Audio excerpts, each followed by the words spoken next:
Welcome to the source. The source. Source. Hey, get the source. Yo, good morning. Hope you all had a better Friday night than I did, man. Holy shit. Talk about the Blue Jays. Sickening. They're up 4-2. Blow the lead in the late innings when the Diamondbacks have no bullpen. Chris, so I can't hear you. I'm going to leave and come back in. Okay.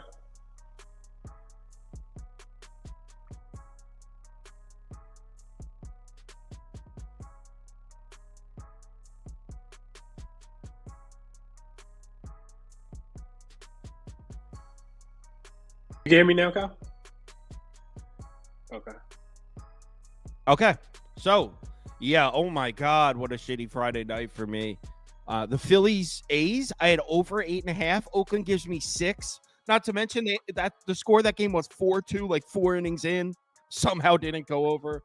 Oh my God. Ugh. Anyway, let's talk about some WNBA. We got Liberty on the road.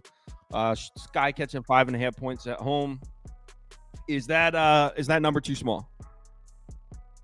I think so now, Kyle. I think I'm gonna stay off the spread in this one. 10 minutes ago, Brianna Stewart got rolled out. She is out with a hamstring injury. They already without Benaji Laney. These two teams just played the other day. Remember you took Sky on the money line? This might be the Sky money line game. I like the total a little bit more though, Kyle. I think the Liberty will have to lean on their defense here. Just because there is no Brianna Stewart. She also impacts the offensive end as well. So I would go if I didn't bet this yet because I just saw the news as well. But Liberty team total under 83.5, I think is a really good look. And I think the full game total, of course, is going down without Brianna Stewart being there. On my show this morning, it was 163.5. Down to 162.5, Kyle. I think it's going to be a dogfight of a game. Liberty coming off, they also got the Connecticut Sun on deck. And we saw the Sky offense just really struggle to score consistently for 4 quarters in that last game. They had a 22-point quarter, but they also had a 15-point quarter. And I just think the Liberty still can win this game without Brianna Stewart, but I do think it's going to be because of their defense. So I would go under on the total before I took anything else. Under 163.5. I think it's 162.5 right now. That's the way I would play it. Does Angel Reese's double-double streak continue? I do think so. Brianna Stewart, she's often looked at as just an offensive player. She's had like 14 rebounds. I wouldn't say 14. She's had like 12 rebounds in like 5 of her last 7 games. So yeah, without her being there, I think Angel Reese cleans up on the boards today. I liked her to go under. She was at 13.5 last game. She only finished with 10. But without Brianna Stewart down there, they have a lot of like small forwards that can replace. That are interchangeable. So if Benaji Laney's not there, you got Kayla Thornton that can come in and kind of do some of the same things. They have nobody that can rebound the basketball outside of Jocko Jones, down low. So I think it's a big game for Angel Reese today for sure, especially on the rebounds. All right, next game. I don't even know how many WNBA we got. How many we got?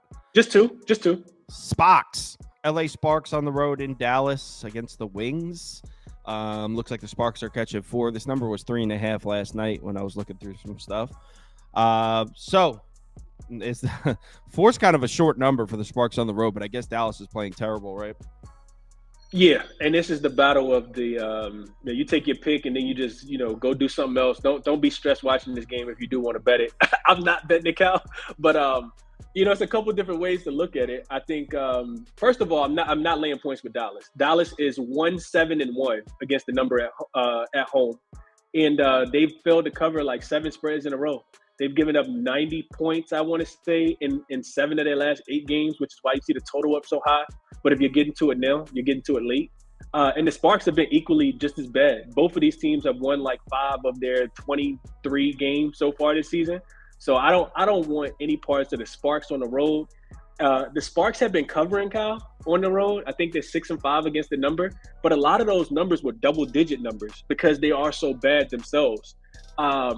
So when I looked at them as a single-digit road dog, they're like 1-4 against the number. So it says that they don't play defense in this spot. If I had to make a play, and I feel like I'd be kind of forcing it, I would look at Dallas team total to go over 87.5 here. I do think it's going to be a fast-paced game. I don't trust the Sparks defensively. I don't trust Dallas defensively enough to lay points, but I do think that Dallas should be able to score the basketball and get to close to 90 points. I do expect pace. I think Enrique has a big game today with her coming off a career-high 12 assists. I think she scores the basketball today. So I would be looking at Dallas team total over 87.5. I also think Enrique Agumbawale over her 21.5 points, just because the Sparks, they really, really struggle with guards. And Enrique, like I said, coming off a 12 assist game, I think she had 12 assists and 12 points, or 13 and 13 or something like that. I think she fills it up today in the box score, and I like her to score, her points over as well. These are two teams that are really difficult to gauge, with Dallas being 7-2 to the over at home. They're not stopping anybody here, Kyle. So I think I look towards their team total, because the Sparks may not come along for the ride, but I think if Dallas wins, as they're projected to, it'll be because they scored a basketball. All right, Dallas team total over 87.5. Honestly, I only have 3 baseball bets open right now, so maybe I even end up tailing that. But all right, Chris, get back to whatever you're doing there. You look like you're in the forest or something. I am. Hunting for bookies here, Cal. Trying to find money in the forest. Chris is on a hunting trip right now. All right, Chris, enjoy your weekend, man. We'll talk soon. Absolutely, bro. Best of luck to you in the community today. Appreciate you having me on as always, Cal. Catch you guys later. Later. All right, so I told Toast 11:30, so we got 8 minutes. Kyle can't wait to talk baseball. Man, did you see my bets last night? I can wait. Damn. The Blue Jays. So we were talking about the Discord last night. So my bets went 1-5 yesterday. 1-5. All 5 of my losses had positive closing line value. What the hell? Not that okay, we all know that doesn't, just because you're on the right side of the line movement doesn't mean your bet's going to win. It doesn't necessarily mean anything. But it's usually supposed to be an indication that you saw the market correctly, at the very least. Not to mention the Blue Jays. Of all the losses, the Blue Jays, man, blew a late lead. The whole reason I took them is because they had the huge advantage in the late innings. Arizona had no bullpen. Blue Jays were up. I thought I was good in that one, because Arizona had no bullpen at all, and Toronto still found a way to lose. That was disgusting. Someone goes, what is he hunting? I don't think he's really hunting. we were joking.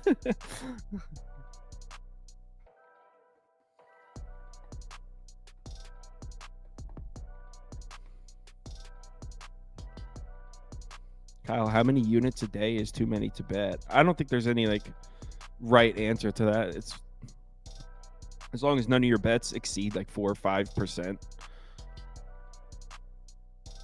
Is Toast in there?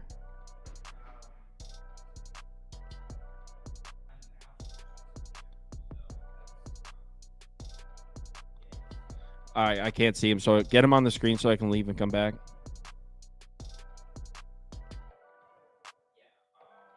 Is Toast? Are you getting Toast in the stream?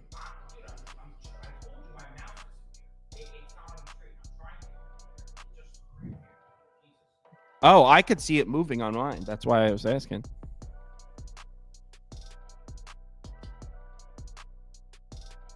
All right, Toast on the screen. I'm leaving, coming back in so I can see him. Good morning.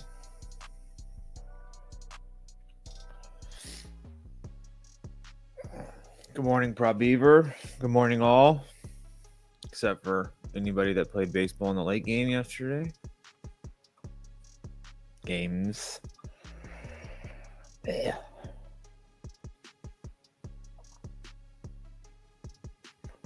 Good morning. Morning. Well, it's not a good morning. No, it's not. Coffee tastes like crap. Monster tastes like crap.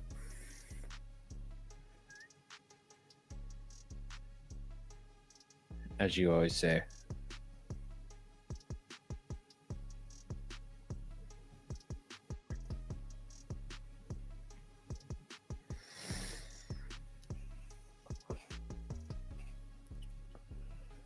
All right, so let's get started. Dodgers on the road to Detroit. Tigers ended up blowing that game yesterday. I should have bet the Dodgers. I mean, that would have been a nice plus money win to add to my ticket yesterday. I could have used it. I said Dodgers are pass. But the people in the Discord that did take Tigers' first 5 system play of the season got it. They were up 3-2 after 5 innings, so that hit. As far as this one, I didn't even spend 5 seconds on it because I don't know much about Kyler Montero. I don't know much about Robleski. I know Toast said that this kid Robleski is supposed to be really good, but I don't know anything about him. So I skipped this one.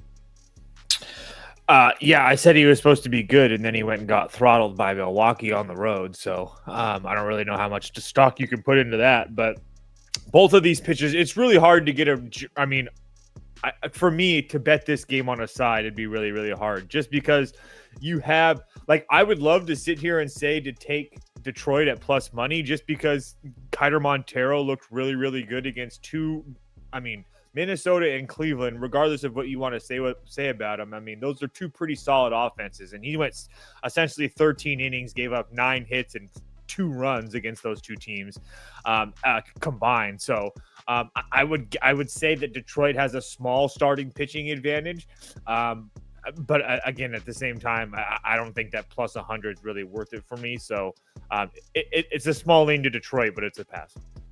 Yeah, and the Tigers bullpen isn't that bad. I mean, they'll still have Foley, they'll have Chafin, they'll have Brisk if they need him. So there's no any part in this game where I'm like, oh man, that team has an advantage over that team. It's kind of like, I probably would be Dodgers or pass, to be honest. But now let's just go on to the next one.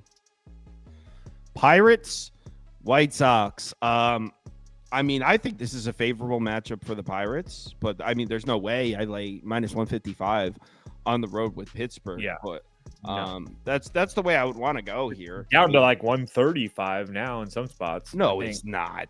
Yes, it is. Holy Bet 365. shit. Bet MGM. Caesars is 140. So it's not. I still think minus 1. I agree with the same sentiment. I'm not betting this game. So if Louis Ortiz is pitching like he has been before he got hurt and last year, then this is like a layup with the Pirates, because Louis Ortiz has been really, really good. So he only has 2 starts this year, both of them 6 innings, essentially no runs or 1 run. I mean, and going back to the end of last year too, he was pitching extremely well at the end of the year as well. So, flexing at home hasn't been terrible. The last 4 starts against Minnesota, the Dodgers, Houston, Boston. I mean, those are some pretty damn good teams. I mean, I think LA got to him, the Dodgers got to him, but he looked good against Houston. He looked good against Boston. He looks decent against Minnesota. I would probably actually lean under more than anything personally, but under 8.5, but I'm not going to play that. But yeah, that would be my lean. Yeah, it would be Pirates or pass for me. Ortiz has been good. And Flexen he has terrible numbers against bad teams. Against bottom 10 lineups, he's got like a 6+ ERA. So, yeah, he pitched well against some good teams, but according to his numbers, when he pitches against a bad team, he gets rocked. Let's move on to the next one. Yeah, and when you have 20 cents of movement like that, you want to be sure on what you're betting. So we got Tyler Phillips pitching for the Phillies here. Phillies are dirtbags, by the way. I have over 8.5 in this game. Oakland gave me 6. How do I not hit that? Hogan Harris making a road start in Philadelphia. How do I not hit that over? Dad strength. It's unreal, man. And then in the 8th inning, I think it was, Philly has the top of the order up. It's 6-2. It's Kyle Schwarber leading off. It's Schwarber, Turner, Harper. I'm completely good. I'm like, guys, all right, so it's only 6-2. I need one more run. It's the 8th inning, but Philly's got the top of the order up. No. And then Oakland brought in Mason Miller up 4 runs just to further screw me. Like, they couldn't just bring in someone else. Give me a solo home run. It was like... I know how that feels. Just a dirtbag move across the board by all parties. It's like he was managing against your bet. Like, fuck this guy. Bring in Mason Miller. What are we up 6? Now put Miller in. Let's end it. So I actually I don't see any logical reason why Mitch Spence should pitch well here on the road in Philadelphia. I mean, with Harper and Schwarber in the lineup, I've said this before. Phillies are 100% a lineup I trust against righties. He struggles against lefty bats, and the Phillies are going to have, I think, six lefties in the lineup for this one. Right. So I think Mitch Spence gets sparked here. The question would be, what do you think about Tyler Phillips? For me, it's Phillies -1.5 for pass, especially coming off the loss. Part of the reason that I liked the over yesterday was Oakland against lefty starters for some reason is crazy. Oakland against lefty starters, they're just going off against lefties. I'm not going to say the same about Oakland versus righty starters, and I certainly don't like trusting Oakland's offense on the road. So, look, I don't really have a ton of faith in Tyler Phillips. I don't know anything about him, but Oakland on the road against a righty, I don't hate this bet. I'm gonna write it down as a maybe, but I hope that I'm able to find better bets than that. It'd be Phillies for me. I think you're going to see that Phillips kid, and I think you're also going to see that Michael Mercado guy that came over from the Rays or whatever. I think you're going to see a lot of him, and then after that, you're going to have a Phillies bullpen they didn't really use anybody yesterday. So obviously because they got throttled, but I would actually play Phillies -1.5 at +100. I'm actually thinking about playing that. I'm considering it also. So I think the combination of Tyler Phillips and Michael Mercado will be will be fine. Again, yesterday I played Oakland team total over, and it was just because to focus on the lefties. So it had nothing to do with me being negative against anything towards Philadelphia. So I think that this price is. I think having Phillips on the mound like that, I can see people trying to find ways to get to Oakland. And I think that they have this price set at a reason, like this high at a reason. So it'd be Phillies -1.5 for me. I'm actually going to bet it. I might bet it. I should have pissed before we started. I'm taking a quick piss. Let's go to the next game so Toast knows what he's talking about for the 30 seconds I've gone. Yanks, Orioles. Ooh, good one. And I bet this one. I'll be right back. And he bet that one, huh? Okay, let's see. Let's play a game. What did Kyle bet? Grayson Rodriguez, Luis Hill. Let's see what the price is really quickly. He could have bet it. Let's see. That means he bet it last night. So, okay. Well, I know the prices hasn't changed because I can still see Baltimore -135, Yankees around -115. Kyle has a bet in this game. Let's check the Baltimore bullpen. Looks like the Yankee bullpen. Everybody's cleared up. He's got to bet Baltimore. Kyle's not the biggest Grayson Rodriguez guy though. But there's no way in hell that the stuff that we're looking at, he's backing Luis Hill. Yeah, it would be Baltimore for me. The reason that I haven't bet that yet, first of all, I wanted to see what the line was going to be. Second of all, I part of me doesn't like I understand that when you see Grayson Rodriguez's numbers and you see 5 2/3, 5 hits, no runs, 6 1/3, 3 hits, no runs, that it's like, oh yeah, he's going to dominate this Yankees team, and he probably will and can. But at the same time, I still feel like sooner or later, I like to say the dam's going to break. But Jesus, I don't know how you don't play Baltimore here. Baltimore. I was gonna say. I said let's play a game. What did Kyle bet? And Baltimore definitely. Okay, yeah. Well, I lost a bet on Baltimore yesterday. I put a full unit on it today. Yesterday was a smaller. But the reason I lost that was mainly Garrett Cole ended up going out there and looking like Garrett Cole. He pitched really well, and he got into some trouble early, and then he had his stuff working. He pitched really well from innings 2 to 5. He looked like the first time this year he was able to put people away. Yeah. From innings 2 to 5, he looked like Garrett Cole. And that's why I lost, because I was betting against Garrett Cole looking like Garrett Cole, and he did. Luis Hill is not Garrett Cole, and this, if we're using just the last month of a sample size, he's been absolutely dreadful, including a start where against Baltimore where they murdered him. I mean, Baltimore just saw him. What was that, 3-4 weeks ago? They absolutely crushed this guy. I think it was 8 runs in an inning and a third or something. It was a massacre. 620. So, yeah, Luis Hill is definitely not Garrett Cole. I mean, we got Baltimore at home with the starting pitching advantage, the hitting advantage, and the bullpen advantage. The fact that the Yanks won yesterday is only getting us a better price. So, yeah, I'm definitely on the O's here. Yeah, I can't argue it. I'll probably end up betting them. I wanted to see. I kept on losing value, so I wanted to see what it was overnight, and it's still sitting at that same price. So I don't know if I actually end up betting it, but yeah, it's Baltimore pass for me. I did bet it. Next game, Nats Brewers. I bet this one too.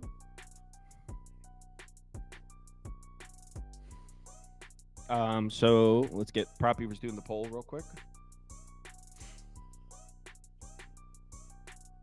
I was hesitant at first, but I ended up pulling the trigger on this one. I think I was a little worried about the price, but I think the fact that I'm on the Brewers money line, by the way. I got it at minus 120. And look, I am a little worried about the Milwaukee bats potentially being cold. Because no question, if you look at the last couple weeks, disgrace last night, and I should have played Washington money line like I thought. Yeah. Not just last night, though. If you look at the last 2 weeks, there's definitely evidence there that indicates the Brewers bats may be getting cold. 100%. I'm not disregarding it. It may be spot on. But the Washington Nationals have been, let's look at this. Let's look at this up right here. The Washington Nationals are not scoring, number one. They were 38-39, Toast. So that means they are 5-13. No, more than that. Yeah, 5-13 in their last 18 games. And look at the runs they're scoring here. They scored 5 yesterday. Before that, 0, 2, 5, 0, 3, then 14, then 6 in extras. 1, 2. They're not. Washington's offense is not good. They're terrible against lefty starters. They haven't touched a lefty starter in a month and a half. So Keuchel sounds crazy to back him, but he should be fine because he throws with his left hand, and the Washington Nationals have been so bad against lefties. And Mitchell Parker is not really a guy that scares me. He's having an okay season, but on the road in Milwaukee, it's not the easiest spot to go pitch. Not to mention the Nationals bullpen is cooked as well. And when I say cooked, their two main arms, Harvey and Finnegan, both pitch back-to-back nights, so both probably won't be available. So even if the Nats have a short lead here, we should be plenty live in the late innings.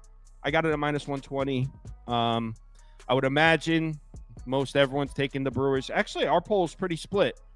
45%, 45%. So there's a lot of people betting the Nats here. I get it. Brewers haven't looked great recently, but the Nationals are not a great team, and they're on the road at close to a pick'em against the better team. So, yeah, Brewers. Pass. No way. Nope. No way, he says.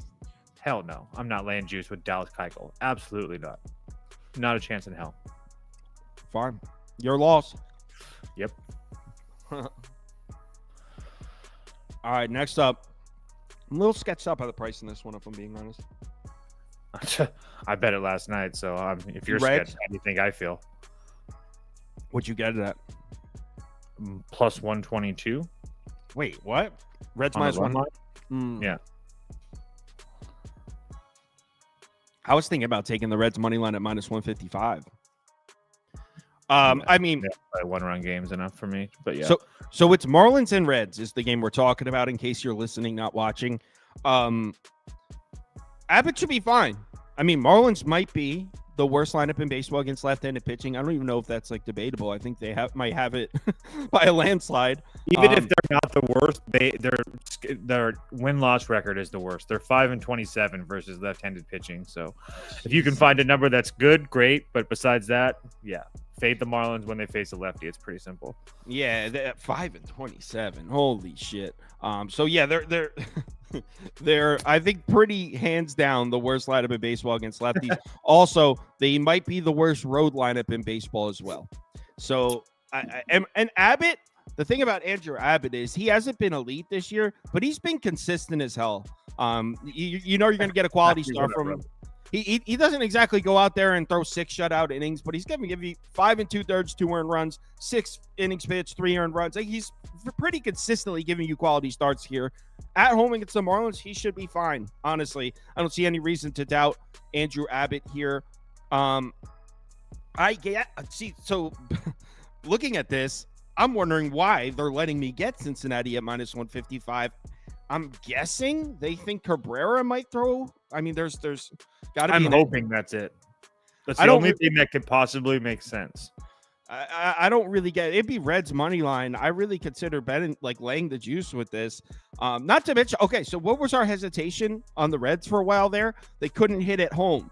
Well, I think that's over because they've been hitting at home. What I think they're averaging the last 4 home games, they're averaging like 7.5 runs a game.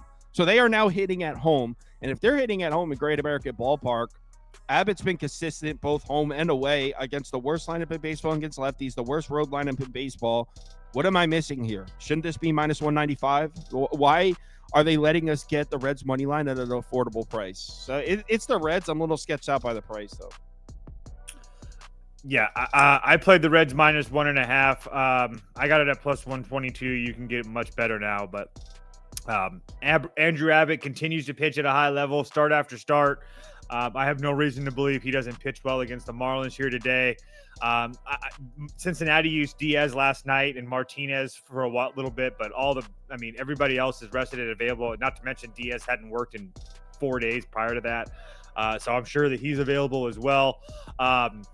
Edward Cabrera will be starting for Miami. Obviously, he hasn't looked right at all, essentially all year. I mean, he comes back after some time on the injured list and faces against the Dodgers. He goes 2 innings, gives up 4 runs, and then he has another little bit of stint on the injured list. Takes some time, comes back, faces the White Sox, 3 2/3, 4 hits, 2 runs. And then even going back to Cabrera, I mean, you can go back into April, into May and stuff like that. He wasn't pitching well at all. So, and then on top of the thing with Cabrera is that he's not pitching deep into the games. I mean, two innings against the Dodgers, 3 2/3 against the White Sox, and the Miami bullpen has been serviceable. I mean, it's not like they're terrible at all, and they're rested and stuff like that, but I don't really think it matters to me. I mean, Foucher and JT Torinos went yesterday. I mean, it's just not his position that I think that the Miami's in a good spot in. So if I walked into a trap with the Reds, so be it. But yeah, I played Reds -1.5. Their last 5 wins have all been by 2 runs or more as well. So I don't worry about them scoring not enough to win by 2. So yeah, I play the Reds at a big plus price. I will not be betting this one, but I agree. Next up, Royals Red Sox. Interesting one. This is one that I had my finger on the trigger last night several times, almost placing this. Still might bet it. The Royals are hitting, man, and they're hitting on the road. So why are we not taking that +110, Toast? Because you have a hard on for the Red Sox? Is that the answer to that question? Why do I? Because I bet the Red Sox one time. You sing the Dirty Water song. You love the Red Sox. Yeah, I love it because they always pay me out. Okay, so are you betting them? No, I'm not going to bet them today. But Cutter Crawford has terrible history against the Royals. I think the Royals spot +110. Then bet the Royals. I'm trying. Let's see what. I mean, if the Royals are hitting on the road, they're certainly hitting right-handed pitching. In the last 7 days, they're back to being the top 10 lineup against righties. I don't really think they did much yesterday. I think they had 1 good inning. That's all it takes. Personally. That's all it takes. Just takes 1. There you go. Let's pull it up. No, that's false. 8 hits, 2 walks, 5 runs, only 2 of them earned. That's why. That's probably why you're saying that. Well, and they scored the first 2 innings and then didn't do anything the rest of the game, pretty much. There's that. I mean, I'm not a believer. That's just it. I'm not a believer. Take the Red Sox then. It's just a pass for me. So go ahead, tell us why you're betting the Royals. Because they're hitting on the road. Seth Lugo's on the mound. It's plus money, and Boston sucks. So the Cy Young candidate, all-star starter at plus money with the team that's hitting isn't suspect. I feel like a lot of people are betting the Red Sox here. I was just asking. I'm not betting. That wasn't me because I don't think the Royals are regarded the way you phrased it. I don't think the Royals are regarded like that. I don't think the Royals are like, oh, Seth Lugo's on the mound, got to bet the Royals. I don't know if people think like that. Also, let's just take 2 steps back really quickly. Let's just take a look at the starting pitchers that the Royals have faced. Cooper Criswell, Gracino, Palante, Gordon, Gomber, Freeland, Pepe Le Pew, Littell, Eflin. I don't know if they're back yet. We'll see. You think Carter Crawford's better than these names? Yes. I had to take a second to pronounce those names to make sure I was giving it right. I will say that I don't feel like we've seen 2 straight starts from Cutter Crawford where he went deep into games and only given up 1 run. I don't know if that's feasible or not. I mean, I guess I don't have maybe I'm wrong about the Royals. We'll see, but I don't know. It'll be Royals or pass. I mean, Toast is right. Cutter Crawford will be the best starting pitcher they've seen in a while, and maybe their recent success offensively is a result of the starting pitcher they've seen. Maybe. So Royals are pass. I'm not trying to talk you off. No, it sounds like you are. That wasn't the point of it. Maybe I'm wrong about the Royals. Maybe this is one of those teams that I just can't seem to figure out. But no, I really liked Boston yesterday. I really did. I was surprised to see Boston down 4-0 or 4-1, whatever it was after 2. So maybe I'm just dead wrong about the Royals. Next game, Prop Beaver, please. Shout out Prop Beaver working on a Saturday. I was gonna say what? Cool. Rockies, Grimace. Rockies, Grimace.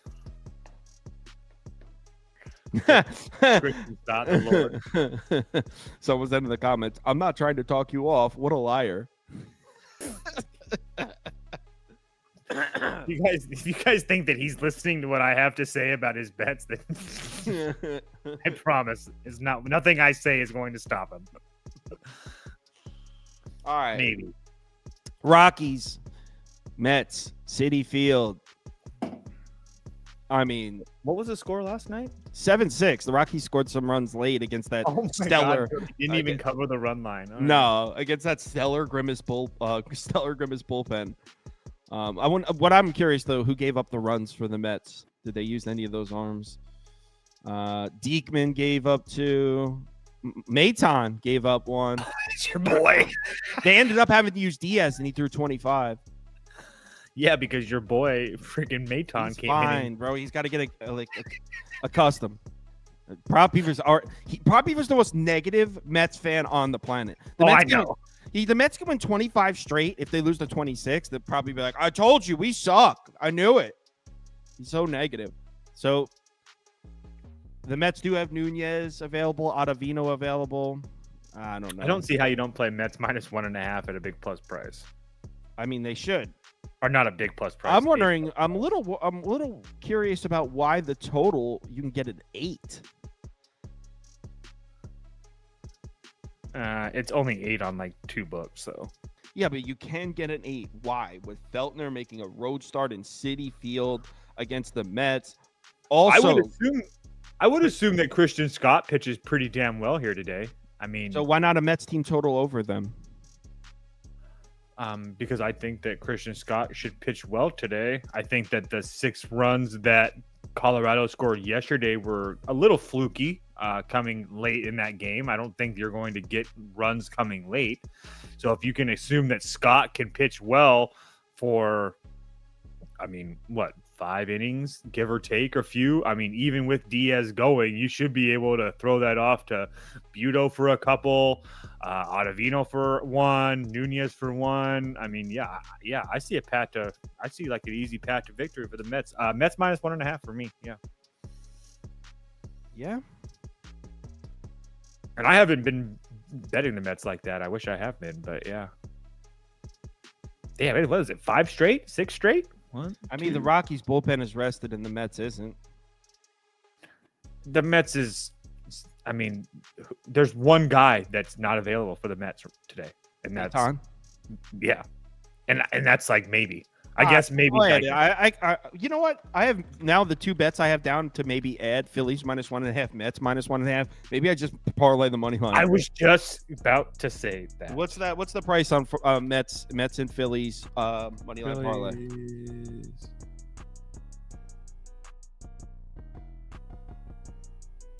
Phillies. Oh yeah, +125. Hell yeah, Dude, maybe we just do that. I'm in. I'm gonna play. I think yeah. I might play all 3 small, like all 3 for like a quarter. I don't know. Money line parlay +125. All right, maybe I do that. I could get down with that. It's Saturday. Live a little. That's what I was thinking. Rangers Astros is up next.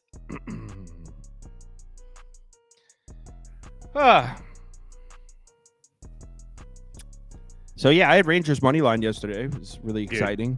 Yeah, all 3 bets I made because of the show lost. You and oh man, Rangers was a good call. I don't care it lost. It was a great call. Yeah. All right, so Rangers Astros. I bet this game, by the way. I am holding. Unfortunately, you can't really get the bet I took, though. I would still take it at 8.5. I'm holding an over 8 ticket. We're on the same page then. Oh, you're on the over? I played first 5 over last night at plus money. Oh, okay.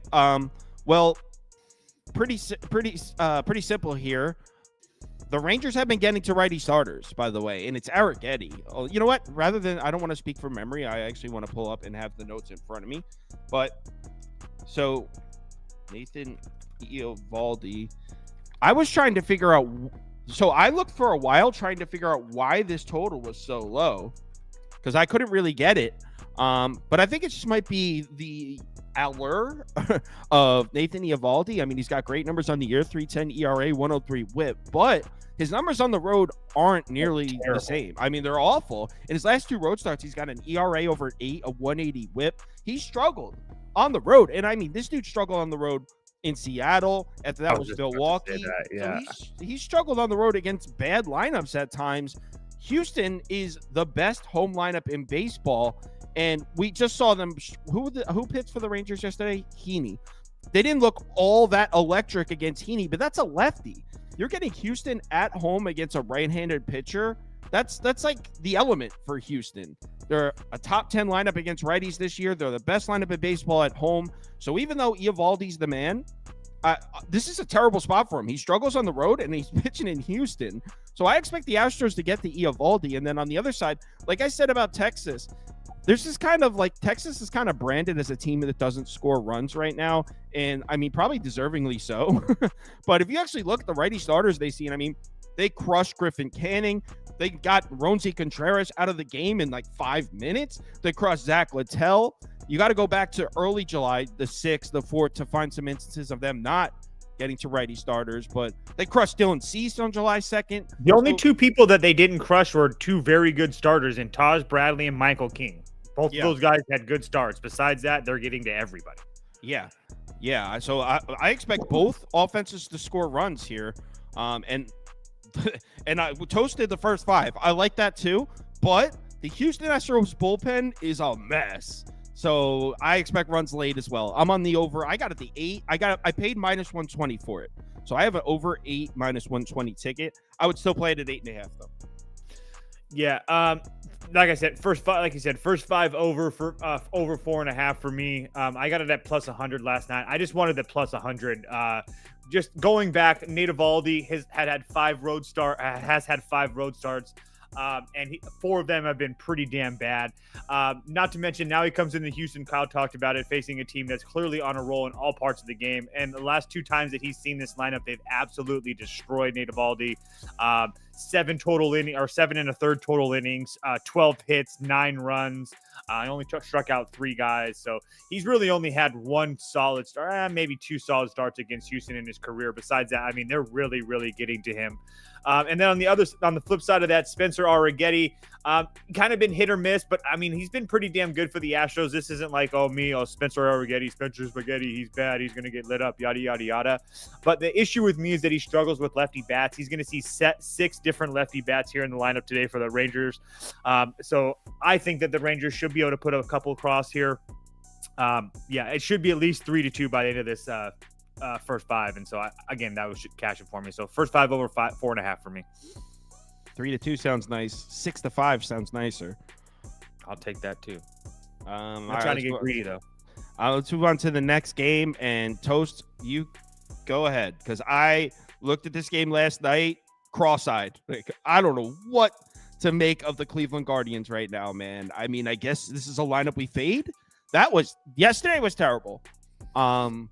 Look, Taj Bradley at home, excellent pitcher. But they didn't do anything. And I mean, I believe that's now 8 of the last 9 starters to pitch against Cleveland pitched well. The only one they got to was Kenta Maeda. It might be 9 of the last 10, to be honest. So I have no hope for this Cleveland lineup getting to Zach Littell, which is crazy. But the thing is, I don't really know my thoughts on Gavin Williams. In fact, I'm kind of worried that he's going to deal. So I don't know. I guess under. I have no idea. I have no idea what to do here. For me, Cleveland team total over 3.5 again, minus 135. This Cleveland team just seems to bounce back after games they don't score. The last 5 times they've scored 2 runs or less, they've bounced back to score 5 runs or more. I understand Littell on the mound for the Rays have been decent, but this isn't a straight fade to him. But I will say he relies on striking guys out. Cleveland's not a good team that's going to be striking out a ton. Cleveland saw him last year and had a ton of success. Also, the Rays bullpen isn't completely taxed, but they used 2 of their better arms yesterday that won't be available in Pache and Adam. Like I alluded to, this Cleveland team, regardless of how they're winning or losing, they're still scoring runs total, whether they're getting to starters or bullpens. We saw the last 3 series that they started the game 1 slow, and then the second game they've bounced back. So I'm not willing to say that the Cleveland bats are dead. I don't really want to worry about the pitching at all, but I think they can score 4 runs here today. So yeah, I played Cleveland team total over 3.5. I do not like that. But it's a pass for me, so. I like it a lot. Cleveland's been really good to me. I like it a lot. Cleveland's been really good to me. Next up, Twins on the road at San Francisco. And I have a lean here. I have a bet, and I've got great closing line value, so Go ahead. It's going to lose. Giants first 5 money line at plus 100. Or actually, I got it at plus 102, actually. It's at like minus 120 or something right now. You guys already know what it is. The bird song is back. Last time it was out, we ended up splitting the full game in first 5. Won the first 5, lost the full game. But I'm coming right back to bird song here today. Look, after a couple pitching games on the road, I think it's going to be good for him to pitch in this pitcher's park. And first and foremost, after what I saw from the Twins last night, I mean, we can admit that maybe this Twins team can be a little bit inconsistent at best. And SWR, who's been really solid for them, I will say that. But at times, I mean, he's not really going deep into games. He's given up 2 or 3 runs every time he goes out there. San Francisco at home has just been a different type of animal this year. Like, I understand that the record at home isn't like overly impressive, but hold on, I want to see exactly what it is because I had it written down. Yeah, they're 27-21, and I think 6 or 7 of those losses are against the Dodgers and the Yankees. So, and I say this many, many times, but when they play teams that they should beat at home, they end up beating them. The Twins are a team. The Twins offense, the last 5 games, 1-3, 1-8, 3. I mean, so that offense is rather scoring 12 runs or they're scoring 2 runs. I don't think they're putting up 12 runs in San Francisco. I played San Francisco first 5. Well, I'm wondering why.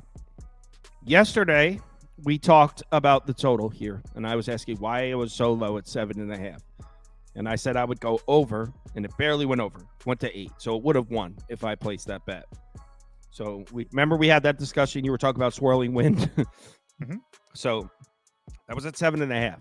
Now today, same ballpark. Total is up at 8.5, not 8. It moved up a full run when I think the starting pitching matchup is better. I don't understand how it moved up a whole run.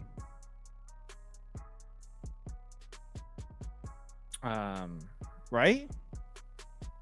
Who was pitching yesterday again? Joe Ryan and Kyle Harrison.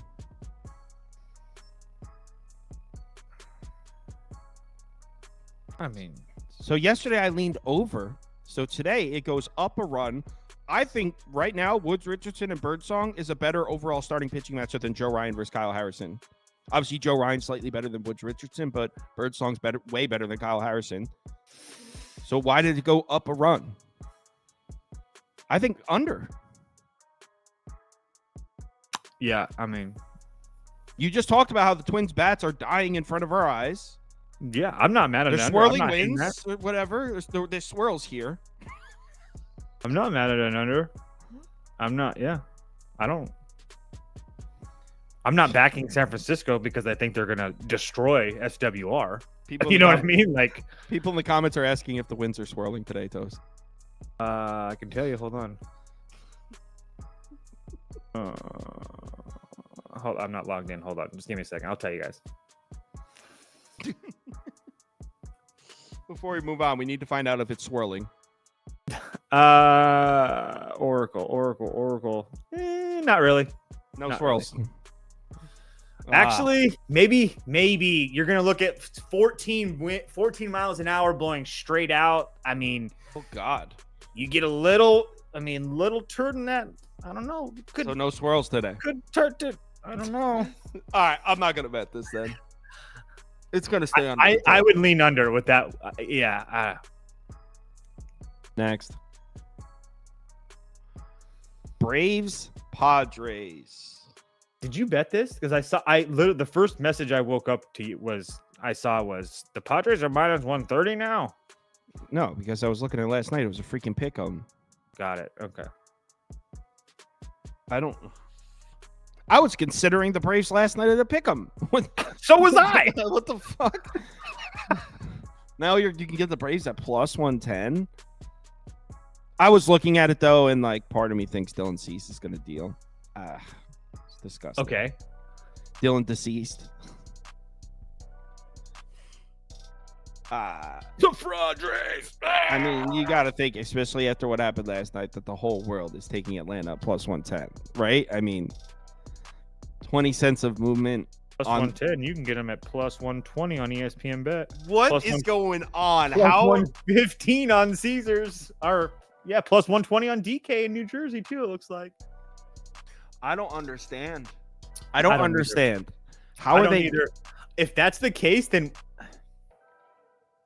I was going to say if that's the case, then I would say play under because there's no I have a hard time believing that Ronaldo Lopez is just going to get annihilated. Right? Can we agree on that? Probably. Yeah. The Padres bats are deceased. Okay. So if we expect Ronaldo Lopez just to pitch somewhat decently, and the line is moving like this, you know that the I guess the books would expect Dylan DeCease to pitch well. Then why not just play a plus money under at 7 and hold our breath? I mean that's the only way I would answered look your own at it. question because it's at 7. That's what I'm saying though, but I'm just saying like that's the only way I would look at it. Yeah, I had the same exact that thought process you just illustrated. I had the same exact one last night. I'm pretty sure odds makers are liking the angle for Dylan Cease. They think Dylan Cease pitches a good game, and I actually could agree with it. I just don't see the Padres in the last 7 games, in the last 7 days. The Padres bats 30th in WRC plus, 30th in OPS, 30th in WOBA. In the last 7 days against right-handed pitching, 30th in WRC plus, 30th in OPS, 30th in WOBA. Also, like Atlanta destroyed Dylan Cease the first time they saw him this year. Destroyed him. Like I just remember that vividly. This is crazy. I guess if I guess under pass. But I'm not betting this. Like no way. I honestly don't know how you don't bet the Braves at plus 120. Because that's. I'm just sitting here as a Padres hopeful fan, proud member of the Friar Faithful. Like, you're a proud member? You're proud? I don't understand how this team can be minus 142 against this Braves team with Ronaldo Lopez on the mound. Like, if I would bet the Braves, I'm thinking about betting the Braves at plus 120, and if it's a trap, so be it. But Nah, what? I'm not. I'm not betting this stupid shit, man. Next. That's a doubleheader, yeah. Mariners, Angels. Atlanta's bullpen is fucking fresh. Like what? Yeah, dude, I don't know. I don't know. They must be expecting like the best game of Dylan Cease's career tonight. Like what the hell? Yeah. The Padres are the worst lineup in baseball in the last 7 days. What are we doing here? So it depends on this next one. Depends on what you think about Jose Soriano. If you don't trust him since he's been back from injury, which there's been evidence of that, he's made he had an abdominal injury. He missed 3 weeks. He wasn't out a ton. He missed 3 weeks. He was having a great season. He came back from the abdominal injury. He's made 2 starts. Both were bad at Oakland, at Chicago. Now this is his first home start in a while, since June 5th. It's the last time he made a home start. So this is his first home start in a while. We know the Mariners, their bats have been questionable. Although, if you look very recently, maybe turning things around, they did get to Mazer. They got to Jose Barrios a bit too. But my first, Soriano. What's up? They destroyed Soriano earlier this year. I mean, my thoughts when I look at this one is the final score is going to be 1-0. But if you're looking for a side, I mean, minus 142 for the Mariners is pretty tempting. But I think this under is at 7.5, and I think that's too high. I think this is the one that should be a 7. Both starting pitchers should deal here. It'd be Mariners or under. But I'm going to just put up under for me because I'm not even opposed to an under here. Yeah, it'd be Mariners or pass for me. I don't know if I pay minus 145. I mean, Munoz, Stanek went 2 of the last 3 days. Voth, back-to-back days. Thornton, 24. Yeah, Kirby's pitched really well against them in his career for the most part, but yeah, and actually, I'm at a point where I don't even know if Soriano's even pitching well. I mean, even before the injury, he wasn't fantastic. I mean, over his last 7 starts, he's only really had 2 gems, and besides that, maybe 3. But besides that, he's given up 4 runs a lot. So if he's not on his stuff tonight, it's going to be it's Seattle or pass. I don't know if I actually do it though. All right, 1 game left. Toronto, Arizona. Jose Barrios pitching against that kid. You called it. You said he was going to pitch well, and he did. So does he pitch well again today? I have a hard time believing that he doesn't. Yeah, this is a hard one. I didn't expect him to be favored like this. That's the difference. Like, I don't know. There's a huge difference. You know what I mean? Like, crazy. I'm not 135 minus 135 confident against Barrios too. Like, you know what I mean? Like, I didn't expect that to be the number. So, I mean, maybe an 8.5, maybe a first 5 under, because I do expect Barrios to kind of bounce back. I understand that he hasn't looked good in 3 of his last 4 starts, but look at who he's faced: Baltimore, Milwaukee, Cleveland, the Yankees, Houston, Seattle. I mean, Seattle isn't really great, but he had 10 strikeouts in Seattle over 6 innings. So his stuff was working. So I would lean first 5 under. I would assume that both of these guys can pitch well today, but besides that, I mean, it's it's at plus 100. Oh my God. Yeah. I don't even know, guys. I under or pass. That's all I got. Mine would be Diamondbacks or pass. Me too. I would, if that was a side, I would agree. I just don't know if I can pay minus. I'm not betting this. This sucks. I mean, you got 15 MLB games. I have 3 bets, maybe adding a 4th.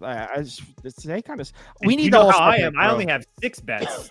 Yeah, we need the All-Star break. I need the card. I need the deck shuffled. Having a great season this last week wasn't great for me. I need the deck shuffled. Agreed.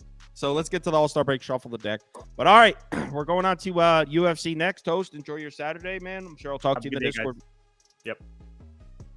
I see Bill is here. Do we have any sign of MMA Teller? Not yet. Let me see. Did he send me a message? Yeah, I can see him in here. Oh, man.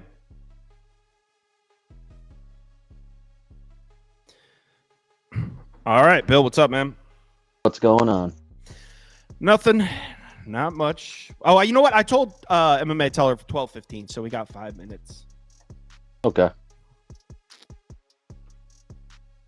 Yeah, the main theme of this card tonight is going to be the elevation. Why? Where's it being played? It's in Colorado, Ah. so there's a bunch of fighters that have bad cardio to begin with, and now they're fighting there, so it should be interesting. Okay, so fade the fighters that have bad stamina. Yeah, Okay. there's one's a big favorite, so that's an interesting one. But I did take him, but it's going to be a live betting situation potentially. Okay. I hear you. Oh, I'll leave and come back. He's ready. I'll leave and come back so I can hear him.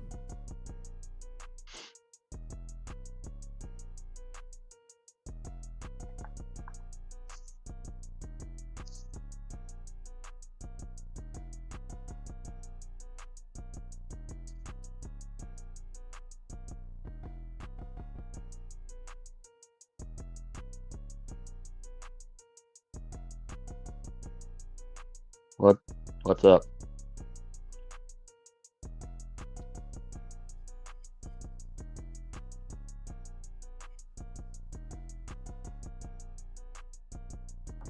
All right. That was that's an good. epic card. That was one of the rare ones where I picked every single one throughout the entire event. Yeah, which is yeah. very hard to do, man. Yeah, that was Was that that one. the pay-per-view? Yeah. And I was at my Okay. brother's house. My brother had like a barbecue party thing with like all his friends from high school. And I was like, guys, bet this. And it hit. I was like, guys, bet this. I looked like the man. Awesome. All right. So let's get started. There's a 6-fight main card. So we're going to go through the 6 fights on the main card. First one, we got Al Hassan from Ghana fighting against Cody Brundage, United States. Al Hassan pretty heavily favored here, minus 170. What anyone want to bat lead off for this one? I'll take it. So Al Hassan, he's a big puncher, and he's going against Brundage, he's a wrestler by trade, and who just loves to jump on guillotine chokes. But he's a bit of a quitter, and Al Hassan has real power. And like I was saying, with the elevation, it could be a factor in this one if it goes into like the second round. I'm not expecting it to. I think Al Hassan's striking is going to be too much for Brundage, so I see Al Hassan knocking him out in the first round.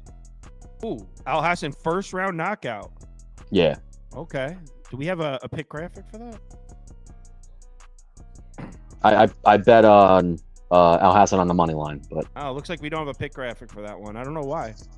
yeah, I just took Al Hassan money line. Andy doing Andy things this morning. All right. Teller, do you agree? So I'm on the other side here. I'm kind of targeting some value on Brundage. Brundage is a fighter. He has that wrestling background. As the fight progresses, I do believe that he'll be the fighter that takes this fight over. If it gets there, that's a big if. Abdul Razak Al Hassan is one of the most dangerous fighters in the first round. There's no question about that. But once the fight passes the first round, he's one of the most notorious fighters as far as having bad cardio and completely fading in fights. Okay. Cody Brundage should take this fight over if it gets to the second and third rounds. Besides that, Cody Brundage is a fighter that gets his once in a while finishes early too. So he's dangerous there as well. The most likely scenario is that Abdul Razak Al Hassan gets a first round knockout, but per value, I'll take Cody Brundage on the money line, which you could get around plus 140 or so. So by the way, AJ, the pick copy of the pick graphic is there. Andy did his first name, Razak. He just did. It's Razak Al Hassan. So that's him right there. So yeah, all right. So we got a disagreement on the first fight here. Wow. All right. And you said Al Hassan's the knockout guy. But if it goes, Bill, you just told us the elevation, if it goes the distance, it favors Brundage, though. Interesting. All right. Keep an eye on that elevation for sure. Good point, Kyle, bringing that up again, too. The elevation. Bill actually brought it up, right? Yeah, Bill's the one who told me about it. For reiterating it. Yeah. All right. Next up. We got, I'll jump on this one here. Christian Rodriguez taking on Julian Erosa. The money line's a little high in Christian Rodriguez, but I do want to say this is probably my most confident pick on the card. I really like Christian Rodriguez in this spot.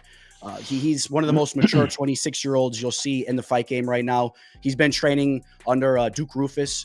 That's up there in Milwaukee. He's been a protege of like Anthony Pettis from when he was very young. He's a very well-rounded fighter. He's been going out there as an underdog, just giving these big prospects their first losses as of recently, right? Like Raul Rosas Jr., Isaac Dalgarian. He just goes out there. He's a dog. He's very polished as a fighter. And I think that he wins this fight one way or another. But something that I also do like is him getting a knockout in this fight. And he's not necessarily known as a knockout artist. He only has 3 knockouts out of his 11 victories, but he is a measured striker. But Julian Erosa is 34 years old. He was knocked out in his last 2 losses. He was knocked out in 2 of his last 3 fights. He's been knocked out in 8 of his 11 losses. He's a very aggressive fighter that puts himself in vulnerable situations standing. And I think that Christian Rodriguez will be measured, and I could see him getting his first knockout inside the UFC. So I like Christian Rodriguez. I like some value on the KO line at plus 250 on C-Rod as well. Wow. So plus 250 for the knockout. Bill, you on the same side? Yeah, I agree. I didn't bet Rodriguez because, like Teller said, the line's high, minus 230, whatever it is. But I definitely agree that he can knock Erosa out because this Erosa has no chin. So all right. So how am I going to? 250 is definitely a shot. What about what's the line if I wanted to play Rodriguez by finish, or does he not? So does he not submit guys? No, he has nasty jiu-jitsu as well. So yeah, he could hurt him and end up pulling off a sub as well. So maybe that's what I'll play. Rodriguez by finish. That way I can get a little bit closer to, because plus 250 is a little bit. He's right around like plus 165 to win inside the distance. Ooh, okay. So I think that's what I would do. Rodriguez in the distance, inside the distance. All right, let's go on to the next one, Prop Beaver. What's this one? Bonfim? Yeah, Bonfim versus Losa. Yeah. All right, so this was the one I was talking about with the big favorite in Bonfim, he's got bad cardio. We saw it in his last fight against Nicholas Dalby. But I'm gonna pick him. I picked him in this fight, and I picked him to win inside the distance because he's 15-1. All 15 wins are inside the distance, and I think like 11 or something are in the first round. So Lusa is pretty durable, but he gets hurt in fights, and I think Bonfim's just going to put it on him early and get him out of there. But like I was saying before, if this gets to the second round, and they're giving you a good number on Lusa, it's probably worth taking a shot on him because he's fought at elevation before when they were in Salt Lake City, and he did good. So, but I think Bonfim gets that first round finish. So Bonfim inside the distance is minus 130 according to our graphic. But watch out for the elevation. I like that. So if this fight goes into the second round, a live bet on Losa. Yeah, that's a sneaky little way. Teller, what do you think? I may have something to say about that. Okay. So I'm in agreement with a lot of what Bill just said. I actually have Bonfim winning this fight in the first round as well. And I've been hearing a lot, and I understand the concerns about Bonfim's cardio issues in his last fight. He was a big favorite, and he gassed out, and he ended up being finished by Nicholas Dalby. Just note that Nicholas Dalby is one of the most notorious fighters for digging deep as the fight progresses and coming back and breaking fighters down. I mean, that's what he does. Ange Lusa, on the other hand, everyone's talking about the cardio issues of Bonfim. I would reckon to say Lusa has his own cardio issues. I had a big play on him a little while ago against a lower level fighter in Reese McKee. He almost finished McKee. He was dominating him through the first half of that fight. And then the second half of that fight, I was on the edge of my seat pulling my hair out as he almost gassed out in the third round himself. There was another fight that he had as well early on where he kind of slowed down as the fight progressed. So I have question marks about his cardio. And then besides that, I think that Gabriel Bonfim at just 26 years old, that last fight was a major learning experience for him. I think he comes in a little bit more measured, and I'm not as I'm worried about it to the extent, but I'm worried about both fighters. That's why I like the fight to end inside the distance, just flat out. I think that if Bonfim gasses out, maybe Angelusa lands some big shots. He's a dangerous striker. I like maybe for him to get a finish, but most realistically, I see Bonfim finding the finish. So I saw a line out there for this fight to end inside the distance, regardless of who gets the finish, right around -210. It's a little bit of a high line, but I feel pretty confident this fight is not going to the judges' scorecards. So why you guys, based on what you guys said in the last two fights, I just went on FanDuel and threw this Bonfim money line, Christian Rodriguez money lines -122 to parlay them both. Judging by what you guys said, you both seem pretty confident that those are the correct sides. -122. I think I might bet that. I like that. Yeah, that's Rodriguez solid. Bonfim. Yeah, I like that. All right. What the finishing touch was Teller saying Losa might have his own cardio issues. Like, all right, cool. So you mean if this fight goes the distance, I'm still live in it. Like it. Next up, Dober versus Silva. Who wants to go first? I'll jump on this one. Being that Gene Silva was he was a big play of mine, so he actually fought on the last event. If you guys remember, we just talked about Gene Silva in that last video we did. He opened up as a pretty solid underdog. A lot of action came in on him all throughout fight week. It closed around even odds. He went out there. He got that knockout over Charles Jourdain. If you guys remember, Charles Jourdain never had been knocked out throughout his career. He was the proven UFC veteran. I think Gene Silva showed how dangerous he is. He did miss weight for that fight by a couple pounds. Now this fight's up at the lightweight division. This division probably suits him better anyway. We saw them face off, and Gene Silva didn't look to be the smaller fighter at all. Drew Dober is a very dangerous striker, but we did just see him get knocked out recently against Matt Frevola, who has power, but I think that Gene Silva is a more dangerous and technical striker. I think Gene Silva rises to the occasion. I just saw an interview with him recently. He seems extremely confident that he's ready to go. He's fully prepared. Cardio's good, everything he says. So the one thing I just will say real quick is that, yeah, Drew Dober does train in Colorado. So that both these fighters taking this fight on short notice. If it does go to the later rounds, there's a lean there for Dober, but I like Gene Silva and I like him on the money line. This fight's right around pick'em, right around -115. So Proppy put up a Silva graphic for Bill as well. I guess you're also on Silva. Yep, I wasn't on him against Jourdain, but he impressed me, and I like him here against Dober. Dober, like they're gonna slug it out, and like Teller was saying, he got knocked out by Frevola. Terrence McKinney had him hurt badly, but McKinney can't fight for more than 3 minutes, so Dober came back and won the fight. But he's showing signs of getting hurt, and I like what Silva has. I like his power. So hold on, let me get this straight. You guys both like Silva. Our poll for the viewers is polling at 75% Silva. Everyone's betting Silva. It's sitting at a pick'em. Dober trains in Colorado. Yep. I kind of like Dober. I don't know shit. I don't know shit, but I kind of want to be on Dober Island, to be honest. Oh, and also note this: Drew Dober, I believe, if he gets a knockout, I believe is he the all-time knockout leader, or maybe it's for the lightweight division, but he's one of the all-time knockout fighters. I mean, he goes out there and he gets finishes too. He's a nasty Muay Thai striker. Prop Beaver's going like this.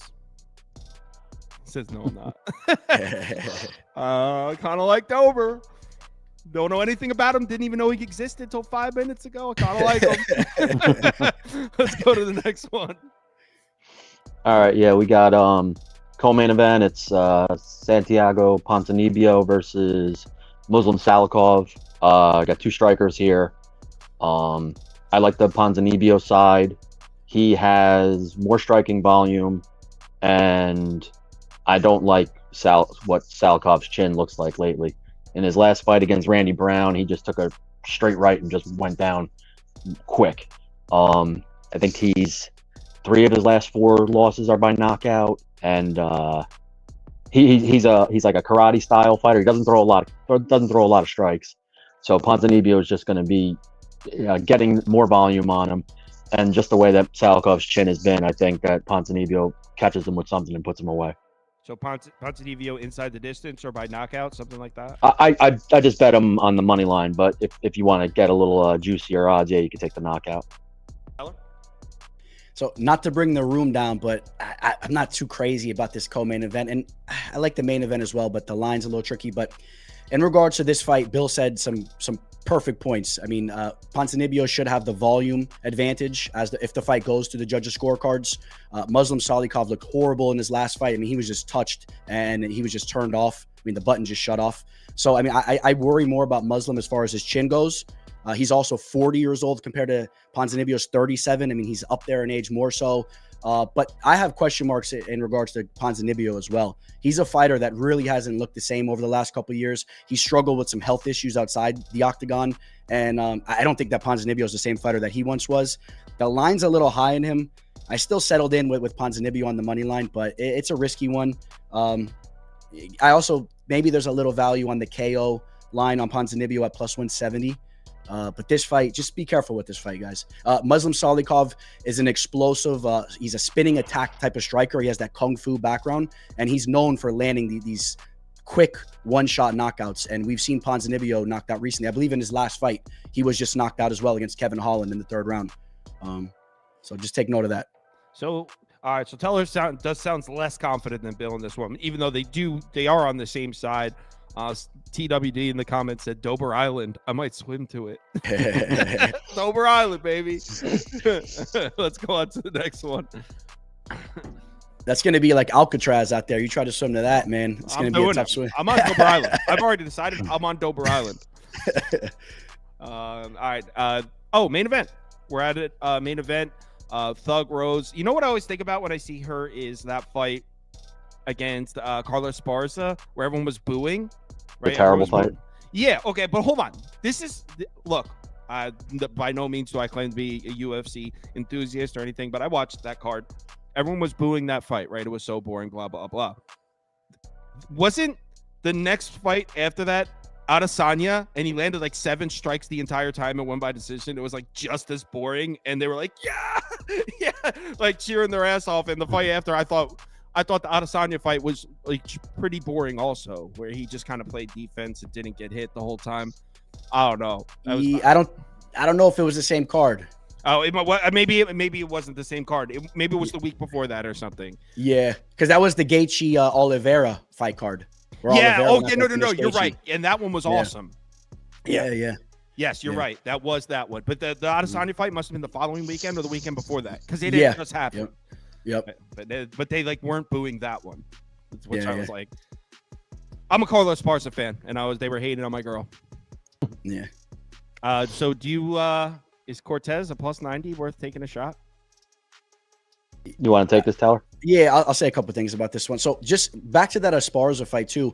You know, Esparza had a rear naked choke victory over Rose Namajunas a while back, and Rose was very hesitant in that fight. She was scared to get taken down.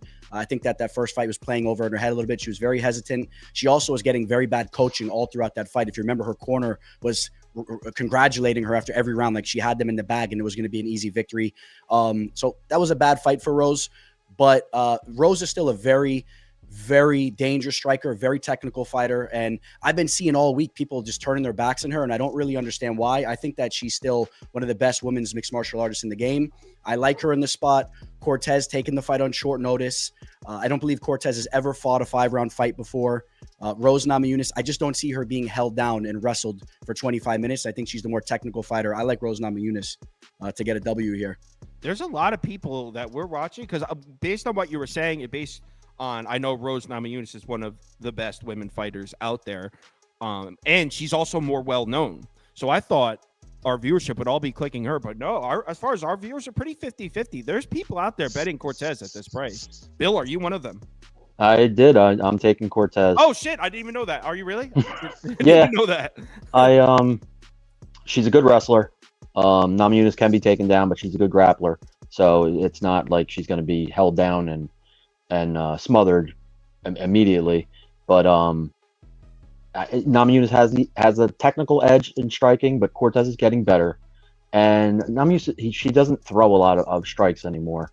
And I don't know. I think if Cortez can just keep it competitive on the feet, mix in some takedowns here or there, get a little bit of control time, can get a decision.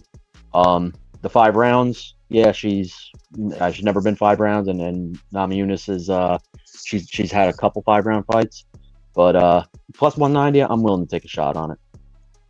So this is, I don't think I've ever seen I just Googled Tracy Cortez. I don't think I've ever watched a fight of hers before. Oh, come on, Kyle. Don't lie to us. You know you've been searching up Tracy Cortez. I just didn't know. Well, I looked because when Bill said Rose doesn't throw strikes anymore, my brain was like, oh, well, how old is she? I guess but she's only 32, so she's not that old. And then my next question was, how old is Tracy Cortez? And I just typed her into Google. That's easy. 30. So there's not that much of an age discrepancy. I don't know. I guess it's the main event. I'll put something down, but I didn't really hear anything compelling. It's getting me to either side. I do like that parlay though. That I like the parlay where I'm going to combine Rodriguez and then Bosnien. Was it Bonfim. Bonfim. I'm going to do that parlay, and I'm on Dober Island. Those are my two bets. Dober Island. We'll see. All right, everyone. Thanks for watching. Hey, you guys, real quick, just want to say one thing, Kyle. I'm doing a fight companion tonight. If anybody wants to join me watching the main card, I'll be live on YouTube. If anybody wants to join on YouTube. Okay. So yeah, you'll be live on YouTube. Anyone wants to join? Is it just the MMA Teller? Is your channel? The MMA Fortune Teller. The MMA Fortune Teller. All right. Yeah. And if you follow me on Instagram, I tagged his account too, because he's active on Instagram, posting UFC content all the time. So if you follow me on Instagram, look at my story. That's him tagged. So thank you, guys. Thank you. Yep. Everyone have a good one. Remember to bet responsibly. Me and Toast will be back tomorrow morning, and then it's the All-Star break. I think we'd all could use